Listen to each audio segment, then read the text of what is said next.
খেল পেলাইছোঁ, খেলটো আনি আছে তাৰ মানে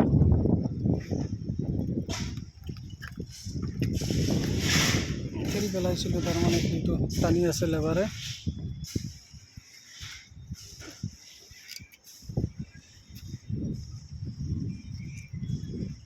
সব বিল্ডিং কোনো বাকী নাই, সব জায়গাত বিল্ডিং, সৰু সুৰা ঘৰ নায়ে, সব বিল্ডিং।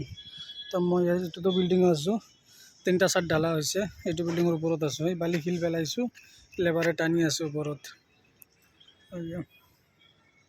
ইয়াতে ষ্টক কৰি আছে, এইটা ওপৰত ছাদ ঢালিব। তলে আৰু ওপৰত ফেচবুক ব্লগ এটা বনাওঁ, আৰু ধুনীয়া ধুনীয়া ব্লগ দি আছে, চাব আপোনালোকে। চাই আপোনালোকৰ মতামত জনাবলৈ নাপাহৰিব। ঠিক আছে, লাইক কৰিব, কমেণ্ট কৰিব আৰু শ্বেয়াৰ কৰিব, জনাব, তেতিয়াই ভাল লাগিব। ধুনীয়া ধুনীয়া ব্লগ দি আছোঁ আপোনালোকৰ মাজত, চাব আপোনালোকে ভিডিঅ'বোৰ। ইমান দূৰ দূৰ যাওঁ, কিমান ধুনীয়া ধুনীয়া ব্লগ বনাই আছোঁ। কেনেকুৱা লাগে চাব, আৰু আপোনালোকৰ মতামত জনাবলৈ নাপাহৰিব। একদম ধামাকা গৰম গৰম ব্লগ দি আছোঁ, চাব। ঠিক আছে, অ'কে।